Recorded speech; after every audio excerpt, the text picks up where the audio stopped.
Hello everyone, welcome to lecture 18 of solid states. और आज हम पढ़ेंगे डिफेक्ट्स इन सॉलिड्स। पिछली बार मैंने आपको पिछले वीडियो में इंट्रोडक्शन दे दिया था डिफेक्ट्स के बारे में। इस बार हम क्लासीफाई करेंगे कि डिफेक्ट्स कौन कौन से होते हैं and how they are defined. तो सबसे पहले डिफेक्ट्स इन सॉलिड्स। पहला डिफेक्ट होता है इलेक्ट्रॉनिक इम्परफेक्शन की वजह से आते हैं जो, और सेकेंडली आते हैं एटॉमिक इम्परफेक्शन की वजह से जो डिफेक्ट्स आते हैं। ठीक है, आप इसका एसेस ले सकते हो।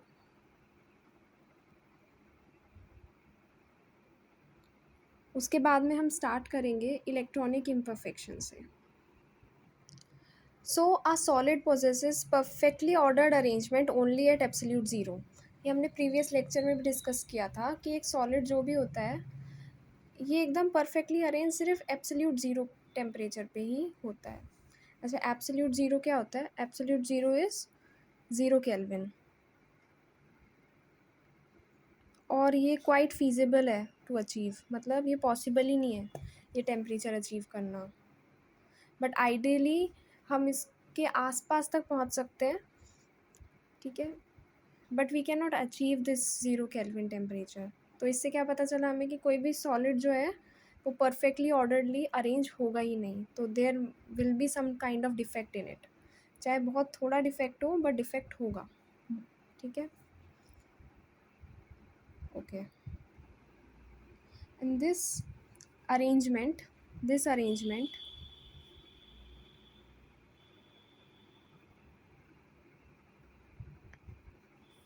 corresponds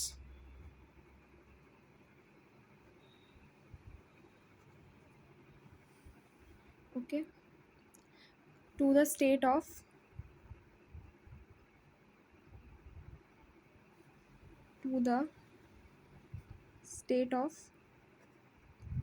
lower energy.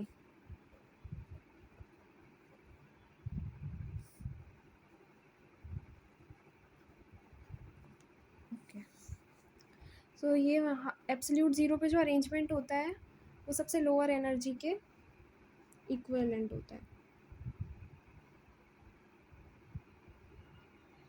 ओके, सो आप एक बार इसको लिख लो अगर नहीं लिखा है तो। इस सेंटेंस का मतलब क्या है? दैट इन दिस स्टेट, जब परफेक्टली ऑर्डर्ड अरेंजमेंट है, तो जितने भी इलेक्ट्रॉन्स होंगे, ठीक है, चाहे वो आयनिक क्रिस्टल हो चाहे वो कोवेलेंट क्रिस्टल हो, सारे इलेक्ट्रॉन्स कैसे अरेंज्ड होंगे? They would be filled in the lowest energy levels. ठीक है, वो लोएस्ट एनर्जी लेवल्स में फिल्ड होंगे। आपने एनर्जी लेवल से 11th में पढ़ा होगा। ओके, तो ये भी आप चाहो तो लिख सकते हो। तो इस सेंटेंस को भी हम एक्सप्लेन कर देते हैं कि इन this state, in this state what happens, the electrons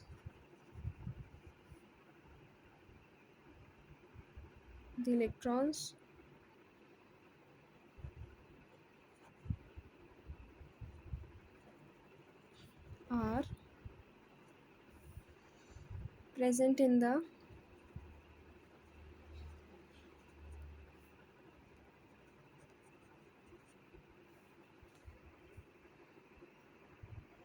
completely filled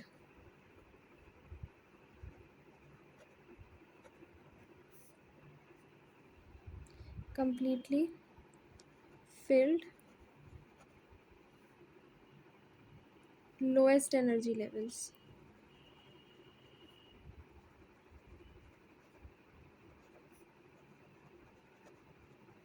okay, so ये बात है हमारी पूरी। This arrangement corresponds to the state of lower energy, और इसका मतलब क्या है? In this state the electrons are present in the completely filled lowest energy levels.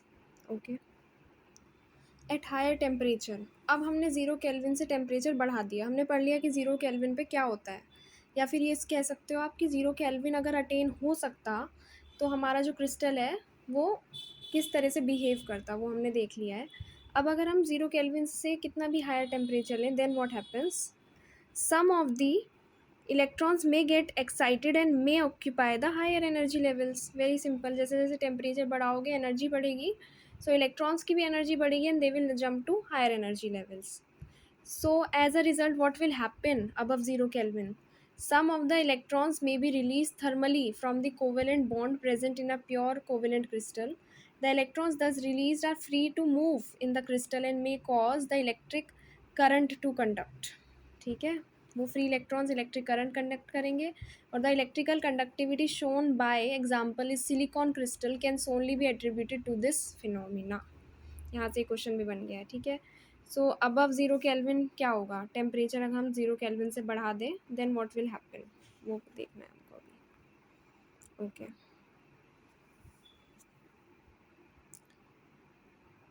So some of the electrons may be released thermally from the covalent bonds present in the pure covalent crystal. ठीक है, ये होगा कि कुछ जो वो है electrons हैं due to higher energy they will jump to higher energy levels. ठीक है, and they will be released thermally. क्यों थर्मली का मतलब due to heat, due to temperature बढ़ने की वजह से. थर्मली का मतलब ये होता है from the covalent bonds present in the pure covalent crystal. ठीक है, अच्छा इसकी वजह से क्या होगा, जब वो रिलीज़ होंगे then they will jump to higher energy levels and as a result what will happen, electrons का मूवमेंट स्टार्ट हो जाएगा. इलेक्ट्रॉन का मूवमेंट होता है तो क्या होता है, करंट फ्लो करता है. सो जितने भी सेमी कंडक्टर्स होते हैं लाइक सिलिकन, सिलिकन का क्रिस्टल, उसके अंदर यही फिनोमिना अकर होता है जिसकी वजह से क्या बोलते हैं, they can conduct electricity.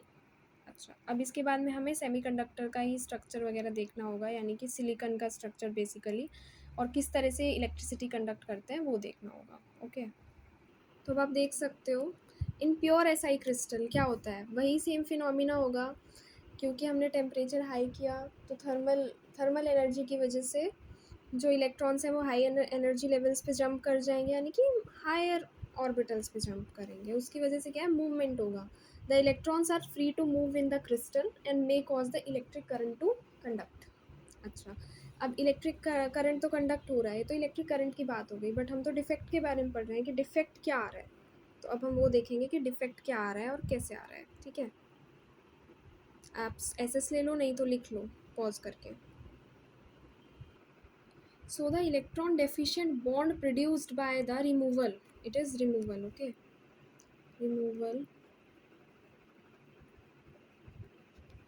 removal of electrons is known as hole. So क्या होगा, जब इलेक्ट्रॉन एक जगह से दूसरी जगह जंप करेगा तो जो बॉन्ड वो फॉर्म कर रहा था, जिस बॉन्डिंग में वो पार्टिसिपेट कर रहा था क्रिस्टल की, वो बॉन्डिंग तो रहेगी, लेकिन क्या होगा वहाँ पे इलेक्ट्रॉन डेफिशिएंसी की वजह से एक होल प्रोड्यूस हो जाएगा. ठीक है, इमेजिन करने की कोशिश करो आप. So the free electrons and holes in solids are referred to as electronic imperfections. अब यही जो होल्स क्रिएट हुए हैं और जो फ्री इलेक्ट्रॉन्स हैं वो सॉलिड्स में क्या बोलते हैं, डिफेक्ट कॉज करते हैं, और इनको ही इलेक्ट्रॉनिक इम्परफेक्शन कहा जाता है. ओके, अब इसमें एक और चीज़ है कि जो मूवमेंट ऑफ होल्स जो होता है ना, जैसे होल्स क्रिएट हो रहे हैं, वो मैं आपको वो आपने फिज़िक्स में डिटेल में पढ़ोगे आप एक बारी. ठीक है, तो जो वो होल्स क्रिएट होते हैं ना, क्या होता है, फिर वो इलेक्ट्रॉन अगले उस पर जंप कर जाता है, फिर जो नीचे वाला इलेक्ट्रॉन है वो उस होल में जंप कर जाता है, तो होल जो है वो या तो फिर वो और नीचे आ जाता है. समझ रहे हो बात को, जैसे सपोज करो अलग अलग एनर्जी लेवल्स हैं और ये सेकंड एनर्जी लेवल है, यहाँ होल है. सो जो हमारे पास इलेक्ट्रॉनिक इम्परफेक्शंस होते हैं ना, उनमें ना होल्स क्रिएट हो जाते हैं. वो मैंने आपको बताया अभी कैसे होते हैं. तो वो जो होल्स है ना, उनकी जगह इलेक्ट्रॉन्स आते हैं.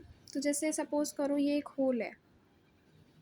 ओके, इसके नीचे एक इलेक्ट्रॉन होगा, ये इलेक्ट्रॉन जंप करेगा इस होल पे, तो क्या होगा, ये होल यहाँ पर आ जाएगा और इलेक्ट्रॉन इधर चला जाएगा. दैट मीन्स क्या होगा कि यहाँ पे इलेक्ट्रॉन आ जाएगा और होल इलेक्ट्रॉन की स्पेस ऑक्यूपाई कर लेगा. इसको मूवमेंट ऑफ होल्स बोलते हैं. ठीक है, okay. The free electrons in solids are represented by the symbol e whereas the holes are represented by H. Their concentration are represented by the symbols N and P respectively. In the crystal of pure substances, the concentration of free electrons and holes are equal. तो ध्यान रखना है कि for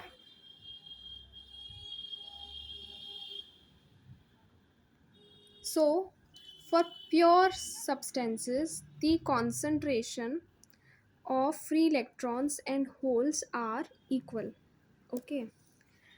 और अगर हम इस concentration में कुछ चेंजेस करना चाहते हैं तो हम क्या करते हैं, कुछ भी इम्प्योरिटी ऐड कर देते हैं, और उन इम्प्योरिटीज़ के एडिशन से क्या होता है, सेमीकंडक्टर्स फॉर्म हो जाते हैं. ठीक है, वो कॉन्सेप्ट अलग है, वो आप आराम से पढ़ सकते हो फिज़िक्स में. अभी हमें क्या जानना था, हमें जानना था कि इलेक्ट्रॉनिक इम्परफेक्शंस होते कैसे हैं, वो हमने देख ही लिया है. बाकी इलेक्ट्रॉनिक इम्परफेक्शंस का जो ये होता है ना, इलेक्ट्रॉनिक इम्परफेक्शन का जो कंसेप्ट होता है वो यूज़ होता है आपका सेमीकंडक्टर्स की फॉर्मेशन के लिए. जैसे कि अगर आप एग्जांपल के लिए जानना चाहते हो तो मैं आपको एक एग्जांपल बता देती हूँ. जब हम इम्प्योरिटीज़ ऐड करते हैं लाइक सिलिकॉन एंड जर्मेनियम, तो सेमीकंडक्टर्स फॉर्म होते हैं. ठीक है, ये एग्जांपल है कि कौन सी इम्प्योरिटीज़ ऐड हो रही हैं, और ये किस में ऐड होती है, किसी भी प्योर क्रिस्टल में ऐड होती हैं. ठीक है, अगर हमें खुद से सेमीकंडक्टर ऑब्टेन करना है तो. ओके, इसकी एप्लीकेशन यही है कि हम सेमीकंडक्टर्स फॉर्म कर सकते हैं इलेक्ट्रॉनिक इम्परफेक्शन से. ये इतना क्या बोलते हैं, इम्पॉर्टेंट कॉन्सेप्ट नहीं है जिस पे एग्ज़ाम में क्वेश्चन आएगा ही आएगा, बट आपको पता होना चाहिए. इससे अगले आते हैं atomic imperfections. Atomic, okay, imperfections.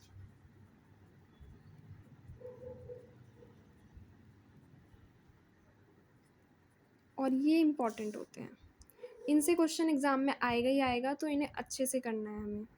ठीक है, मैं आपको थोड़ा सा आइडिया देती हूँ. एटॉमिक इम्परफेक्शंस जो है वो 2 कैटेगरीज में डिवाइडेड है.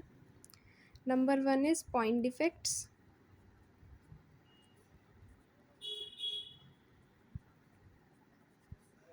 and number 2 is your lattice defects.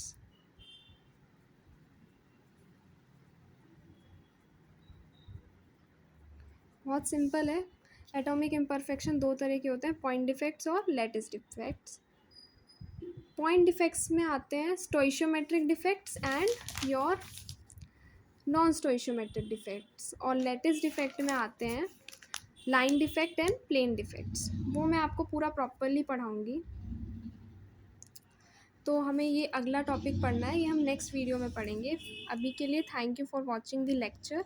If you like the video, do subscribe to my channel and hit the bell icon for more such videos, and like the video please.